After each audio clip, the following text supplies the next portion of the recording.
Are you talking shift? We are.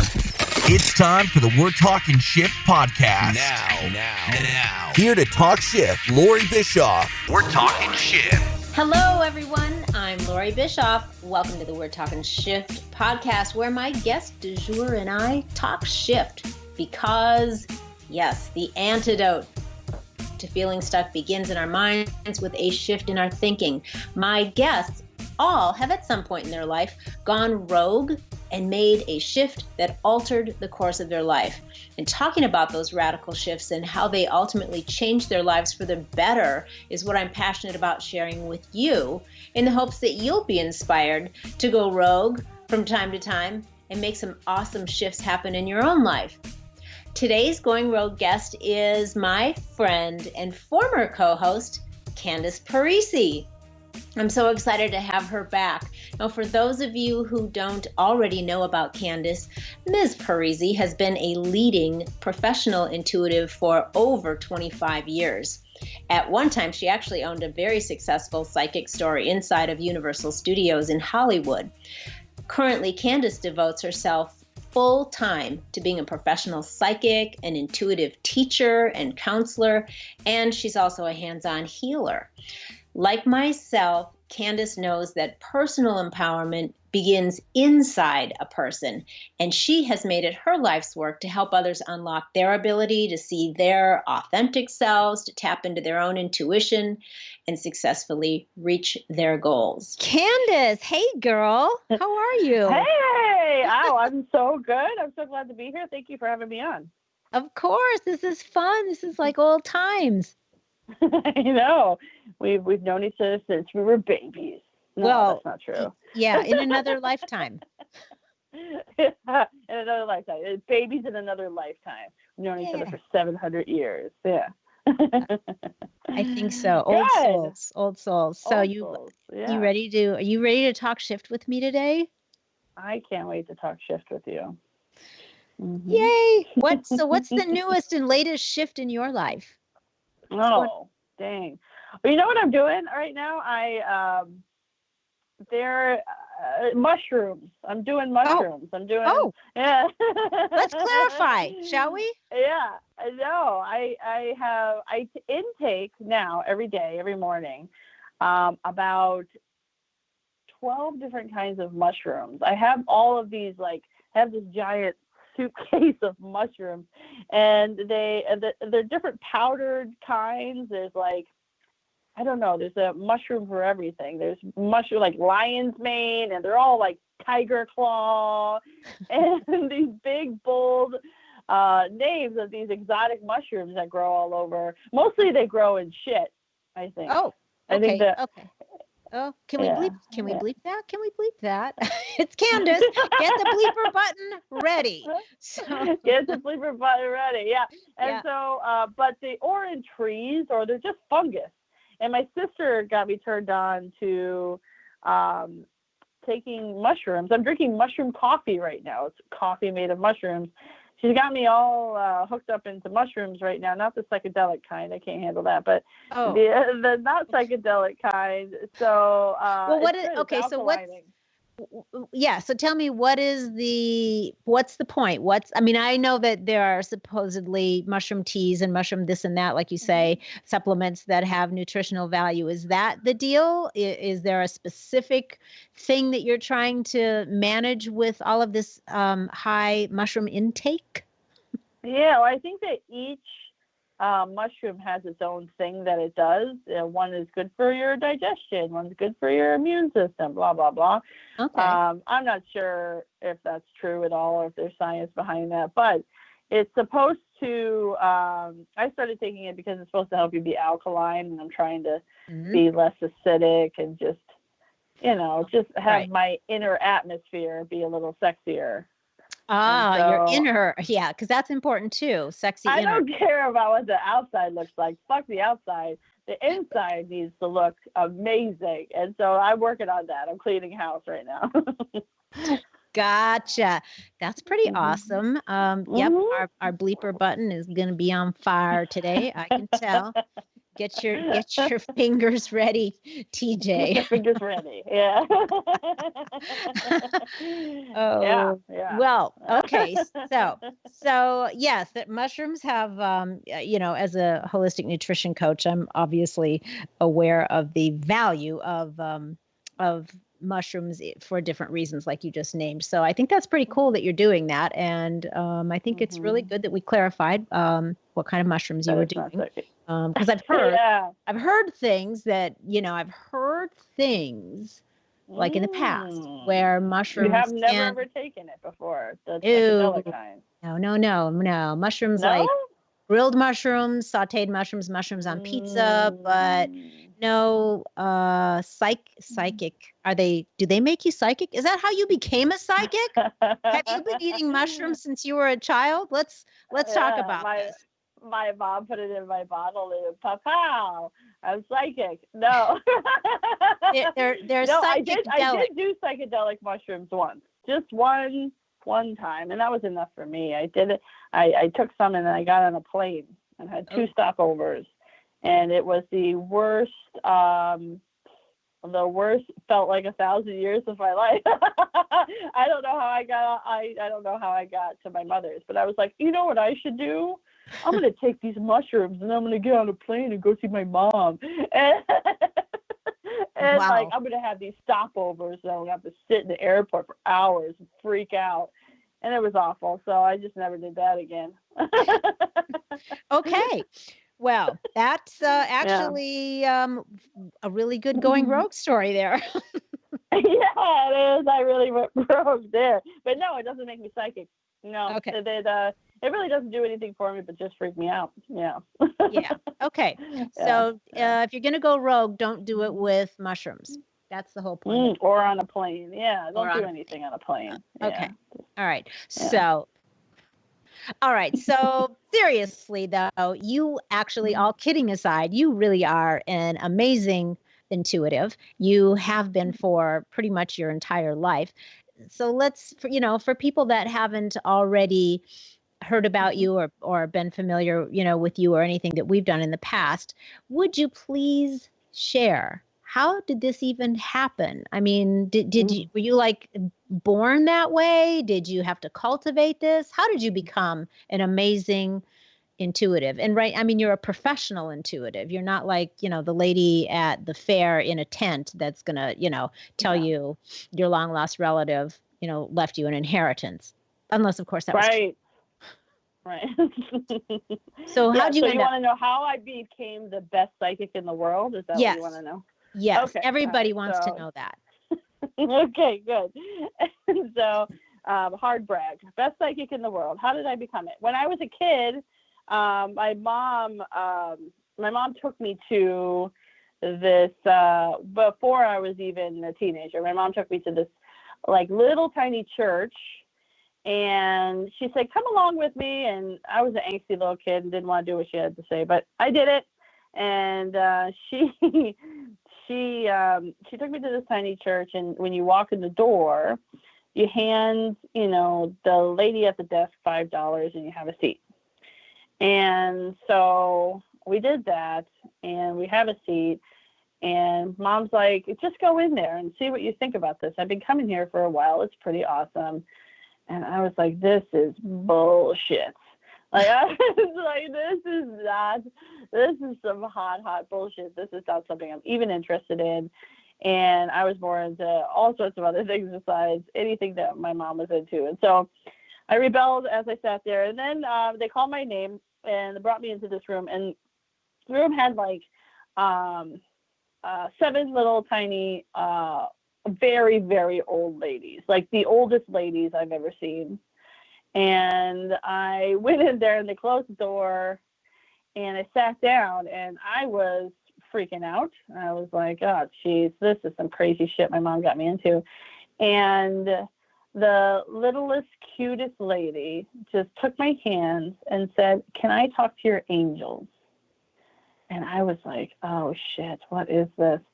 And she closed her little eyes, and I just fell in love with her and everybody else in the room. And she closed her little eyes, and she just started talking. And there was something so pure and honest and had no reason for it. There's no reason for this lady to be doing this. Like, she didn't gain anything from this. She just wanted to be there and talk to your angels. And she just started talking, and the things that came out of her mouth and how she was and the energy, it was more of an energy thing than anything else. I was like, what is this? And so from, 9 years old to, 13 years old, for about 4 years, all I did was spend every second I possibly could hanging out with these old ladies.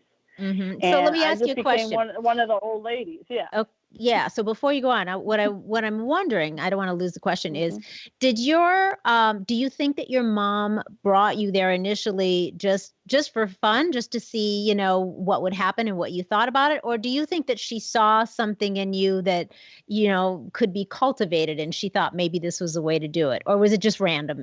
She just took you? Yeah. I don't think she saw anything in me when Okay. it comes to much, especially in the intuitive stuff. I think there's something that she like secretly was into, and I was along for the ride, and Okay. she couldn't drop me off fast enough. Yeah, I was more like that. And then from then on, like, I just hung out there and, became one of the old ladies and just learned and soaked it up and just loved it. And it immediately sparked something in me, just that first moment. And I can still remember it, where I was like, oh shit, this is my passion and my purpose. This is what I'm going to do with my life. Kind of like this, but whatever this energy is, whatever they're working with, I'm going to be working with in my life and for the rest of my life. So that's where it started. So that's pretty interesting that at that age, so by, Mm-hmm. from 9 to 13, by the time you were 13, you were already feeling that you had found your calling. Mm-hmm. I knew my calling right away. And it was, and then from that point, it was like as if life handed me person after person, teacher after teacher, the right person at the right time, from, right then where, I got that hit inside of me that this is my passion, and I really owned it, all the way till, right this moment, everything just kind of is the exact place. I'm in the exact place at the exact time I need to be there. And I had an enormous amount of teachers, and I got to travel all over the world and do so much cool shit and meet so many people and learn how to meditate and do all of this great stuff. And it was seamless.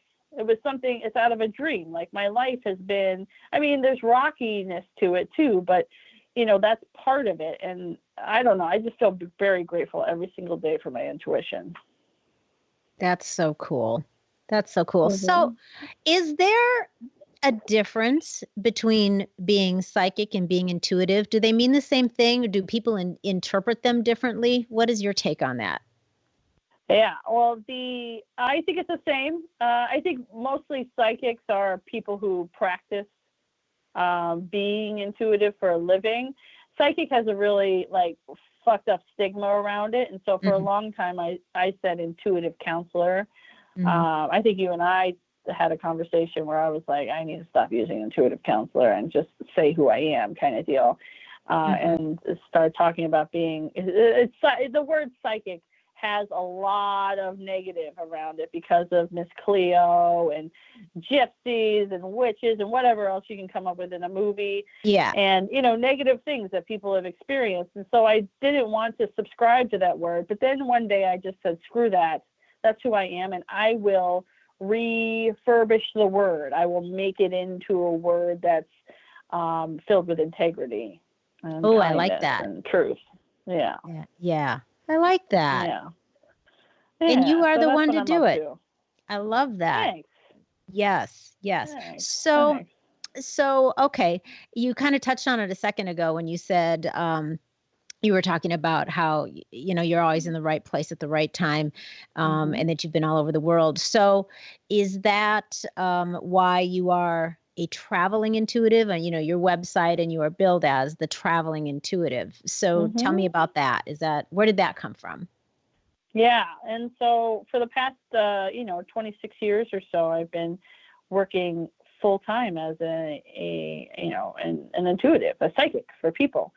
And it allots me to be able to travel and do kind of whatever I want. And so I spend a lot of time, and that's what I want to do. Like, I'm right next to, working as an intuitive, as a psychic. Right next to that is my love for traveling, my passion for traveling. And so since I was a kid, I've gotten to travel a ton. I've been very, very fortunate to travel and meet amazing people and learn from extraordinary people, and learn from people who suck, learn what I don't want to be.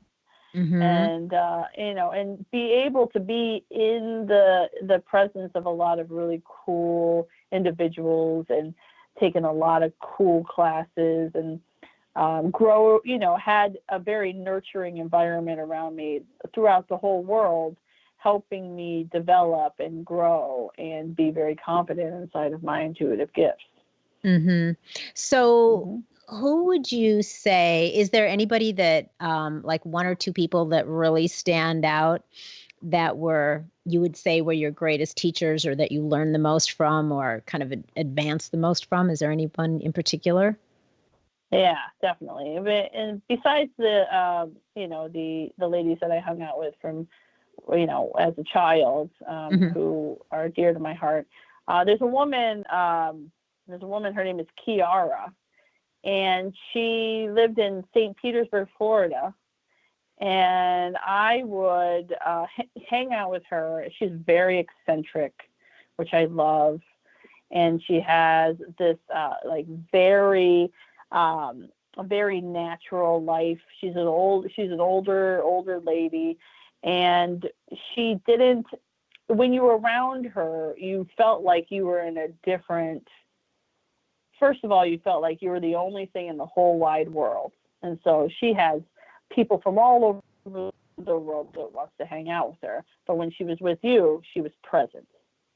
And so so we would sit on the roof and drink tea and work on psychic stuff. And she was just a huge part of my life. I traveled with her for a while, and she's just an extraordinary person that stands out, because the thing that stands out for her, and what the teaching is for me with her, is how present she was with me. There's something you can't go back when somebody's really there with you and really being there with you.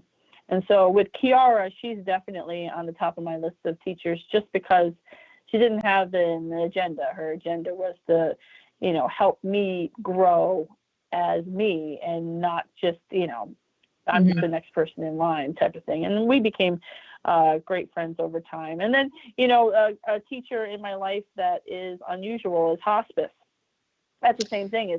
I worked for hospice and traveled and volunteer still today for hospice.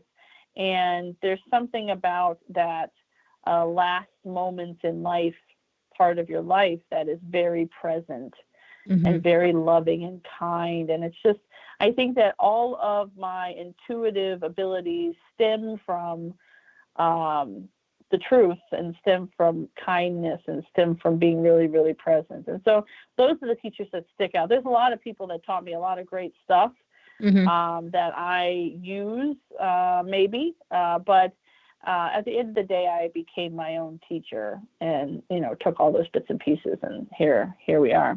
Best psychic in the world. Yeah. So and I think that's so interesting that you also did, and still sometimes do, hospice care. That must have been like, basically spending that time with so many different people in their last moments. I can't even imagine, what kind of gifts and how that was valuable to you in ways that, unless you did that, you couldn't foresee. Was there anything in particular, any particular stories or incidences that really, I don't know, made an impact on you? For sure. There's, I was getting ready to go and go to Africa and work at a hospice. And there, when I was there, it was just a revolving door of people. It was a very HIV-ridden place.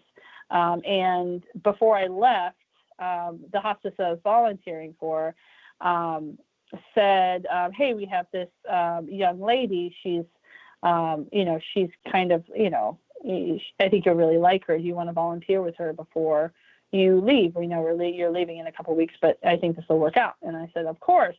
And so she happened to have HIV as well, or AIDS at the time. And she's blind, and she's about 30 years old. And I went over to her house for the first time, and over to her parents' house. She was staying at her parents' house. They were taking care of her.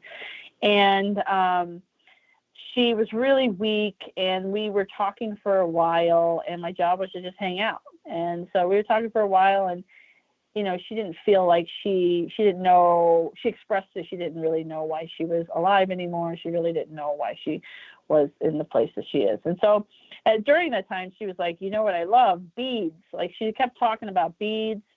And so I left, and I went to the store, and I bought all the beads at Michael's, every bead I could find. And the next week, and for the next 2 weeks, I spent every other day with her while we made bracelets for kids in Africa. Mm-hmm. And she found a reason it woke her right up, and she was like, oh my gosh, like this is a great purpose. And she was super weak, and she couldn't do all the stuff. I had to help her along. She's blind. Mm-hmm. But there was just something happened in her when she knew she was doing something extraordinary. And so we made a ton of bracelets. I spent a ton of time with her. I packed up real fast, jumped on a plane with all the bracelets. And a couple of weeks later, I, gave them out to all of these kids in this HIV clinic, all these babies and all these kids. And I emailed her mom, and I said, hey, I just want to let you know that I gave out all these bracelets today. And they're so excited and very grateful. Mm. And she emailed me back the next day, thank you so much for telling me that I told my daughter. And then a couple of hours later, she passed away. And she was just very, very grateful that you came into her life. And it was just, it was as if she was waiting for you to let her know that they got the bracelets. And so I think that in my life, there's just been everything has looked like that, where it's just, again, like I said before, it's the being open enough to life and trusted enough where you're just going to be at the right place at the right time. And she's a great human. She was a wonderful human being. Yeah, that's pretty, that's so interesting. It's almost like, here's a person that couldn't, she probably wasn't very mobile. If, she's sick, she's dying, she's blind.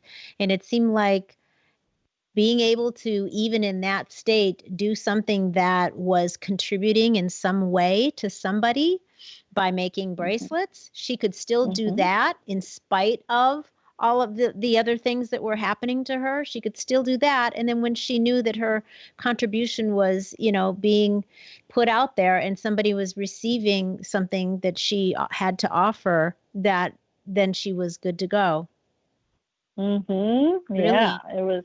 Wow. It was beautiful. It was perfect timing. All of it was just perfect timing. And she was just lovely. We just basically laid in bed and laughed and made bracelets for babies. Like, it was awesome. Like, I don't know. I just think that life is pretty extraordinary. Life is, being an intuitive person has been the best gift of my life, because I just know where to be. There's some knowing that I'm as if I have a personal assistant in my life, kind of nudging me in all the directions. And so it's pretty awesome. That's very cool. What a sweet story. What an amazing experience. So I mean, I would really like to have a personal assistant in my life that I didn't have to write a paycheck to. Yeah. Um, so so can anybody be psychic? Can anybody be intuitive? What do can you actually teach somebody that? Or just some people just have the gift and others never will. What do you Yeah, say to that? yeah. The everybody can be intuitive. It's a muscle. How I explain it is a muscle, and you got to go to the gym and work your muscle. Everybody has the ability to quiet down and allow intuition to come through. It's just a matter of doing the things that it takes, like meditating and quieting down your mind and changing some ideas around what you are, what life is, and leaning into a magical direction. And when you're a kid, kids, they see all sorts of spirits, and they have imaginary friends, and they're open to all of that. And even when you're passing away, same thing, you're open to that, and animals are open to that. But in the middle, between after being a baby and in the middle there, we stopped really connecting to that. We stopped connecting to that type of intuitive gifts. And so there is lots of ways to develop. I have lots of private students, and I teach classes all the time around developing your intuition, and not even just to do it for other people, but more for yourself, because it's such a great gift to have for yourself. Right. I know that you do that, and I keep swearing one of these days I'm going to spend more time being very specific about learning that, because not because I want to go out and become a professional, but just for myself, just for my own benefit. What I want to ask you too is, because you made a really good point that I hadn't thought about before, parents and their kids. And like you just said, kids before their brains get too molded and their dreams get shut down, what do you say to parents who might be like, my kid's got 3 imaginary friends, or my kid is talking to to ghosts, or they they don't know what to do with that? How do you share with parents about not shutting that part of their kid down? What should they do? I get a lot of questions about that, actually, where parents will, clients of mine who have kids who are like, I don't know what to do. Like, is this bad? A lot of people, it's a fear-based thing where they're like, if my kid is seeing something or experiencing something, is it bad? Or is it going to hurt them? Or is it hurting them? Or are they lying? Or I would always, and I always, tell, invite the parents to foster that in their children, so that it's something that they can grow up with. I think that, it's weird. It's weird to be able to see stuff. I, as a psychic, I just see and hear. So all day long, I see spirit and I hear it. And I see people who have passed away and I hear them, just like I hear you, just like I see you. And so, but when that is happening to somebody at the beginning, and definitely when it's your child, there's worry around it. In my years of experience since I was 9, I've never experienced anything negative. And so, but there's a lot of fear around, well, I need to make sure I have, this handled. And a lot of people will shame their kids out of seeing and hearing and experiencing, and then they quickly become adults who can't be intuitive. Yeah. So how do they foster that? What do they do if they're willing to be like, okay, my child seems to be talking or seeing or having these experiences? What exactly do they do to foster that in a nurturing and positive way? Yeah, I would give your kid the opportunity to share what their experience is. And so when your kid's like, I see something over there, or I hear something, or I've been having these dreams, just being very positive and saying, tell me more. I've never experienced that. Tell me more. And the same thing that we should do with, not should, same thing that there's an opportunity to do with every subject with kids. Okay, give me more. Like, and opening up the dialogue to it and becoming really accepting of it, I think will help the kid feel like they're not weird and they're not bad. Mm-hmm. Your brain is the reason why you don't connect to your intuition. And so as time goes on, we get more and more, jaded, and we get more and more fearful, and we get more and more judgmental. And those, the brain and the intuition don't work together. And so when you're tiny, your brain's like, oh, I want a peanut butter jelly sandwich, and now I want to climb this thing. And there's not a lot of, at the beginning, there's not a lot of things getting in the way. And so the whole, when you're growing intuitively as an adult, it's as if you're working on reverting back to being an innocent child and being, way less connected to your brain. And so I would just foster that. And those kids are your teachers. Yeah. And so, what are they saying to you? Maybe it's something you need to hear. Maybe they're smarter than you. Right. Yeah. I think there's probably a lot of incidences where that is true. Yeah. Yeah, they are. They are our teachers. They really are. Everybody's everyone. We're all each other's teachers. Yeah. Yeah, but kids are awesome. They're just like these tiny little weird, smushy, present, beings that have they know all sorts of stuff that we forget as adults. Yeah. Yeah. They're still open. They don't have the blocks up and the defenses up, and they haven't been manipulated to think a certain way yet. Exactly. Good point. So tell me, I haven't heard a going rogue story yet from you. Okay. Going rogue story. Yeah, sure. Yeah. Yeah. Well, I think from 20 to 30 was a giant going rogue story. Ooh, a decade. A going rogue decade. It was a going rogue decade. It was me having a backpack on my back. Back. Not knowing where I'm going and not having any place to live and just showing up and following my intuition and just taking a left if my intuition said left, and right if it's right. And I just traveled all over the world, and I my rogue story is all internal. All my battles in life, I've had some outside battles. I'm sure everybody has but the not really. All my battles have been inner battles, me working out my shit. And so in my travels and in my rogue story is my inner, I look every single day, I look my bullshit right in the face, and I do something about it. I pay attention to it. I work on it. I let it go. I shift it.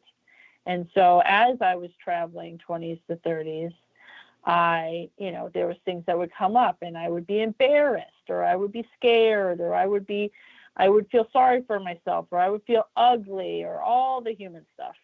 And each thing I would do self-inquiry work and really check into it and see if that shit's true and pull it apart, because I'm with me 24 hours a day, 7 days a week. Like, I'm just fucking stuck with me for however many years I'm going to be alive. And so I might as well love myself. I might as well have the best relationship with myself. And if I do that, then all the other relationships in life will take care of itself. I'm under the impression that if I just keep me in a place where I'm being my best person, all the other shit around me will take care of itself. I don't need to micromanage anything. And so that 20 to 30 year mark for me was definitely a time where I dived into that. I really looked at all my stuff, all my childhood stuff, all my, any kind of thing that popped up. I was relentless about really working through it and falling deeper and deeper in love with myself.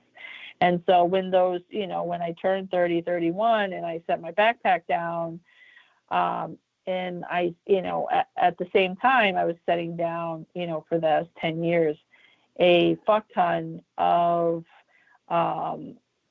pain that I didn't want to carry around with me, or self-talk, or negative thinking, or, whatever it might be, and continue to push forward. And I did that in, wild ways. I'm a very extreme person. And so, I kayaked all over, the United States and Canada for 4 months. I hiked across Europe. I jumped out of planes. I did anything that made me feel uncomfortable until I felt comfortable.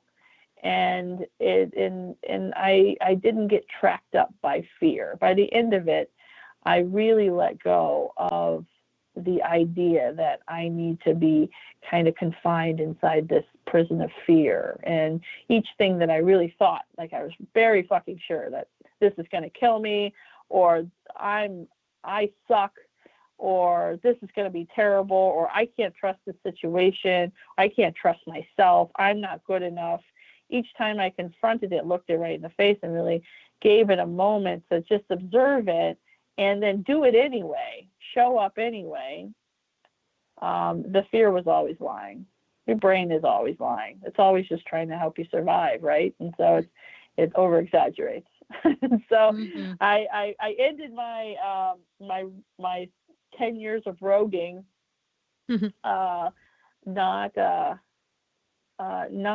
at the mercy of fear. That's awesome. That's that's really cool. That's very, very different than, what most people are talking about, because, the first thing you said was mine was all internal, and that right there says it all. Usually, even though a lot of times, for people, it is internal, but it is being experienced with an external action first. You know what I mean?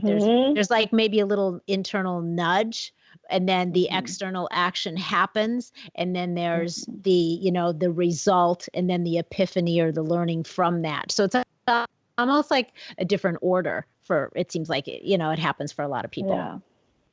Yeah, a lot of people think that, well, if I change my job, I'm going to be happier. If I have more money, I'm going to feel better. If my boyfriend was cuter, I think that I would be happier, or whatever. And it's never the case. You just get another ugly boyfriend who you're not happy with, or you or you get another job and that's awesome, that pays you a lot more, but it sucks. And it's because it's internal. It's doing it backwards. It's taking care of you inside, and then outside takes care of itself. Right. Yeah. So why else do you love being an intuitive? For me, I love being an intuitive because I am able to set myself aside during a reading, almost in like a meditative type state, move my body aside, move my meat suit aside, and move Candace aside, and allow something else to come through that connects to my client, whoever it might be. And each time it's brand new. Like, it's a first experience every single time, and it always fills me up positively. And so I like and love what I do with my life, and I love intuition, and I love sharing my gifts because it's never ever the same. And I don't have to. Candace isn't super involved in it, and so it's more of something coming through and being of service and being really helpful. And I'm grateful to have the people in my life who do want sessions with me and do want to spend time with me like that. And it's always really powerful for myself and the other person. And so I like it because there's a lot of honesty around it. There's a lot of straightforwardness and bluntness, and whatever comes through is something that's wonderful for the moment, for the person. And then I move on to the next person. And I don't know, there's something about that. There's something about that connection. It's like seeing the closest thing I can think of it in emotion is seeing a magician. Like, some people don't like magicians, but like when you're a kid and you like see like a card trick or something and you're like, oh shit, like it blows your mind and you can't figure it out. And it like puts you in the state of like being a giggly child. And it's kind of the same thing. It's kind of, besides the trick part, it's kind of the feeling of when I'm connecting to somebody, and it's always very detailed and things that, you know, you would never, ever tell anybody, and I'm talking to you about it. It reverts a person to a place of being childlike, like, oh my gosh, there's magic. Like, the world is magic. It isn't just all this, you know, sadness or concrete. Yeah. Yeah. Well, you know what? And when you allow yourself to consider that something can be magic or magical, shall we say, that's where you open the door to possibilities. Mm-hmm. Exactly. And that's exactly what it is. And it's, and there's something really extraordinary about that drives me, for sure. And so, you know, because I've been working on my muscle for so long, my intuitive muscle, it's very detailed, and I am very, very, I don't say anything unless I 100% know that what's coming through is absolutely true. And there's a whole process for me inside of that. But the outcome is usually, I won't say always, but usually a person feeling lighter and feeling like somebody knows them and feeling seen, and then, you know, connecting to whatever they wanted to know and feeling, you know, very full with that. And so I love the whole experience. It's all organic and beautiful. Mm-hmm. It is beautiful. And I know that because, you know, I've had readings with you, and it's exactly like you just said. It's beautiful. And it is very magical and organic and honest. It's very cool. Yeah. So what would you say for people that are interested in just starting to cultivate their own intuitive powers, their own abilities? What are some tips that you would say, just if you want to start, and this is something, you know, that is really new to you, to start with these, you know, couple of things? What would you suggest for listeners? Yeah, I think the number one thing to be working on is the one that nobody wants to work on because it's a little boring and hard. It's meditation. Yeah. It's being able to quiet down your brain. The quieter your brain, the louder your intuition. It kind of, you know, balances out like that. And so even 7 minutes of meditating a day, just sit your ass down and just close your eyes and be quiet inside yourself. You can do visualization meditations. You can hum. You can, you know, whatever. You can do funny stuff with your hands. You can do whatever you want, whatever it takes for you to just sit still and show up to that. The more that you do that, the longer you can meditate for. Right. And I think meditation is huge. And then you can connect to, you know, you can connect to your, you know, your inner energy and your growth by just and your spirit guides in your own life. Everybody has a spirit guide, and so that you were born with, that is your personal assistant in life. And so it's in the deeper that you go into meditation and the more time you spend with that, the more that you can connect to that guidance in your life. And then you could try all sorts of different things. It's all quite individual, which direction a person heads. But if you have empathy, that's one direction. If you're in, you know, the direction of mediumship, that's a whole different ball game. But I would start with just sitting down and feeling comfortable inside of your own body. And the big thing around the intuitive stuff is that, you're, as an intuitive, you're telling people, giving people the opportunity to be braver and to show up in their own life. And if you're not doing that, well, your words are going to fall flat. And so you've got to be able to show up twice as much as you would ask anybody else to. And so that's where sitting down and being uncomfortable and just doing it anyway and connecting and challenging yourself and diving deeper and just asking for help, like in a prayer, the same thing that you would see in prayer, just asking your guidance for what you need to know personally and starting that relationship. Yeah, I think people are really good at asking for things, but then they're not always so great at picking up on the answer or allowing it. People are putting out all of these asks and wants and desires and questions, I think, all day long, but then they're not, like you said, doing some version of a meditation or something that allows them to be quiet enough and sit still long enough and connect long enough to allow an answer to come into their consciousness, to come into their awareness. Yeah. And meditation doesn't have to be sitting down either. You can go for a walk. Yeah. You just got to find like your thing and then do it. Yeah. Every day. Yeah. It's almost more like a flow. Exactly. It's a self-care.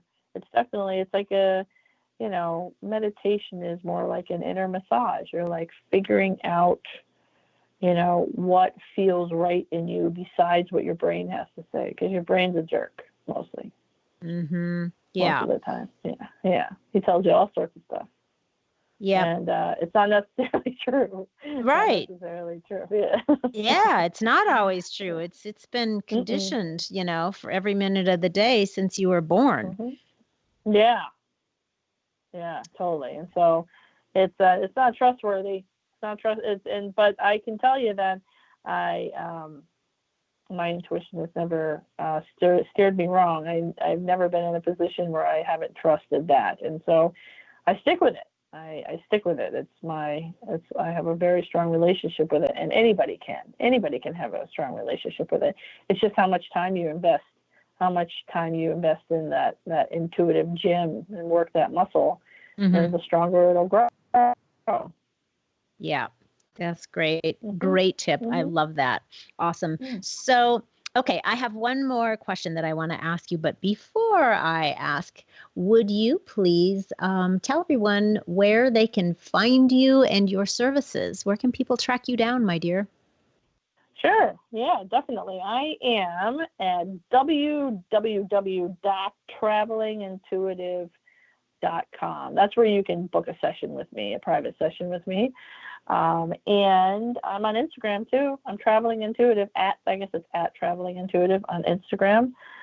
Those are two great places to find me if you are so inclined. Yeah. You're on Facebook too. I'm all over Facebook, Traveling Intuitive. Yes. Yeah. And you've got and I'm on Twitter and Snapchat and you're everywhere. Out a million. You're everywhere, right? Traveling Intuitive, though, where if somebody wants to find you, all they have to do is look for Traveling Intuitive, and they won't have a hard time. No, you go to any social media and just put Traveling Intuitive, and then my big juicy face pops up. Well, so the cool thing is, though, people can not only book a session with you, which is so worth it and such a great experience, but you do also teach people. So if there's somebody listening and you're really interested, right, in learning how to become an intuitive, they can come to you for that as well. 100%. Yes. Okay. I have lots and lots of students that work at their own pace to get to whatever place that they want to get to. And so it's pretty rewarding. Nice. Okay. So my last question, Candice, how can going rogue be a valuable thing for a person to do? What, in your experience, is the value of going rogue? Yeah. I think that the number one thing that I have heard while hanging out with people in hospice while they pass away is, I wish I could have, I should have, I regret. And so the number one reason to go rogue in your life is you should just go and do whatever the fuck you want and really own it and own who you are and experience whatever you want to experience. So you have no I should have. Say what you need to say. Tell the truth. Be yourself. There is no reason not to at the end of the day. Just your own, just you holding you back. And so I think that going rogue is powerful, and I think that you can find a way to do it every single day. I love it. Thank you for having me on. This is great. Yeah, of course. It's been my pleasure, truly, and I'm so thrilled. It was fun to have you back and to have this talk. And I think there's so much really good, valuable stuff here that people are going to love. So, thank you for spending some time talking shift with me. Yeah, anytime. All right. I will see you soon. Thank you. Take care. Thank you. Well, that was a lot of fun. It was great to have Candice back again. I hope you guys all enjoyed that. We always have so much fun together. But let me tell you, she is a fantastic teacher of developing your intuition. So if that is something that calls to you, you definitely want to connect with her. And I have witnessed her in action on many occasions in workshops that we've done together. And I can tell you from personal experience that Candice really does have a gift. And she is very devoted to guiding people on how to become intuitive and listen to their own inner guidance. So be sure to check her out. Your feedback, you guys, is really important to me. So please leave me some. Show me some love by taking an extra second to give me a rating. That would be awesome. And don't forget to subscribe if you haven't already so that you'll know when each new show is coming out. If you want to make some shift happen in your own life, give me a shout. That's what I do. I would be happy to do some private coaching with you. So just connect with me on Facebook or through we'retalkingshift.com or LoreeBischoff.com. Thanks for listening, everybody. And until we meet again next week, stay feisty, my friends, and go make some shift happen. Goes for you too, Gary V. The preceding podcast was a TJ DeSantis production. Comments, questions, and inquiries can be directed to DeSantisProd@gmail.com.